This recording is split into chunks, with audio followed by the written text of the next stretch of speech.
Hello, everyone, and welcome back. So, what's on tap for today? Well, we are continuing our series of the Politicon debates between Tucker Carlson and Cenk Uygur of the Young Turks, and it's part 5, folks. And they're still talking about continuing the question of money in politics and speech. Should it be limited or should it be allowed full blown? We'll get to all of that in the next few seconds, but before we do so, we just want to let you know you're watching the Dr. Nasir Shaikh Show. I'm your guest host for today. My name is Dr. Nasir. If you haven't already done so, subscribe to the channel, hit that notification bell, like, share, and follow us. Let us know what you think in the comments below. Let's get to the debate between Cenk and Tucker, part 5. Go ahead. Wow. So, who would have thought trustbuster Tucker Carlson from the progressive era? So Teddy Roosevelt would be proud, and I appreciate that. I do. I'm being completely genuine. I think that this is a really interesting conversation, and in a lot of ways, far more interesting than the ones I've had in the past with conservatives at Politicon. We're having a real exchange of ideas here, okay?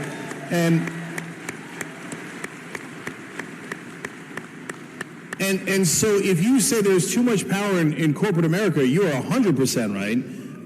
And in terms of, and that is why I was opposed to TPP, and that's one of the few things that Trump has done that is good, maybe for the wrong reasons, but it's okay, I'll take it. Even when he wants to compliment Trump, he has to come back with a backhanded slap against him. Cenk. We allowed corporations to write that pact. That's insane. And for a long time, we didn't even let our representatives see it. They're like, no, the corporations are writing it. Piss off. Are you crazy? Are you insane? That's not how democracy is supposed to work.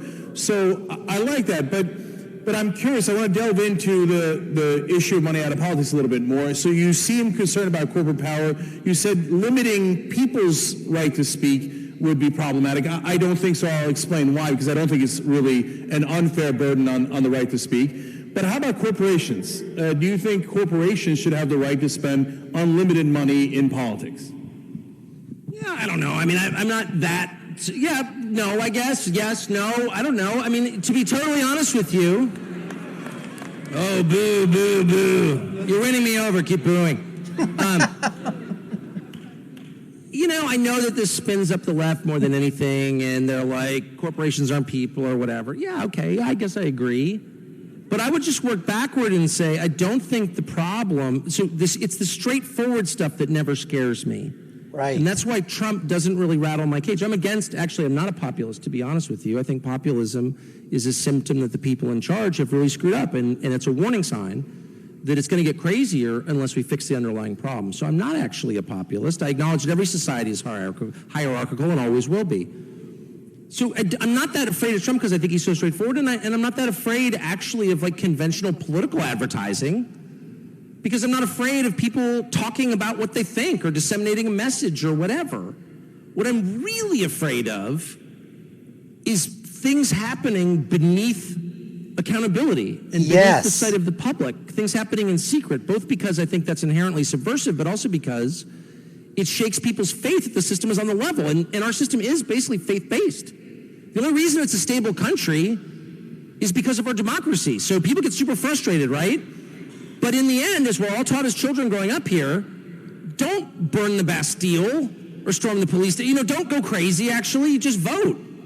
And that has been the pressure relief valve that has kept the country stable.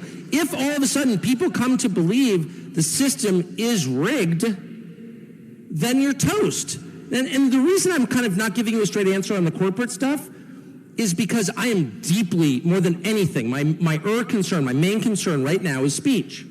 And I think a lot of the reforms, and you've seen this with the social media platforms, a lot of the reforms in response to the 2016 election have in fact been attempts to squelch speech. And so I'm worried about campaign finance reform. I mean, I'm not worried about it, I'm for it, I guess, but I'm hyper vigilant about the people writing the laws, writing them in such a way that any American won't have the right to express his or her political views. That we have to walk backward from that, okay? So like whenever you're trying to figure out like what's the wise course, you need to keep in your mind's eye, in the crosshairs, what is the goal? Like, what is the one thing that we can never sacrifice? Okay, we're not throwing out of the lifeboat. And it has to be speech, because that's the foundation of everything. You have no power if they can control what you say, because controlling what you say is tantamount to controlling what you think. And so we need to be totally paranoid about that. In fact, more paranoid than ever, because it turned out the people we relied upon to fight that fight for us, folks like the ACLU, have completely gone over to the other side. And all of a sudden they're like, well, actually, some speech is so horrendous that like decent people won't allow it. And my first thought was, well, who are the decent people exactly, and what are the criteria they're using to determine what's acceptable or not? Like, this whole road is not a road we ever even want to venture on. You don't get to decide what I think, period. There's no circumstance under which you can say what I'm allowed to think, period. And all of a sudden you have people being like, well, but what if it's really heinous? I don't care. You don't get to define heinousness, pal. Only I can define it. And you can't stop me. And that's what makes this a unique country in the world. It's not a market economy. It's not our justice system. It's not our interstate highway system. It's speech. We're the only country that has it, and we're on the cusp of getting rid of it. Once again, folks, I just have to reiterate on my analysis of looking over these debates is that once again, the whole idea of the debate, yeah, you want to win the debate, you want to hopefully get in a couple of zingers, you want to get a couple of gotcha moments, but in the end, you also want to go ahead out there and let people know where you stand on that position and then give examples of why you stand on those positions.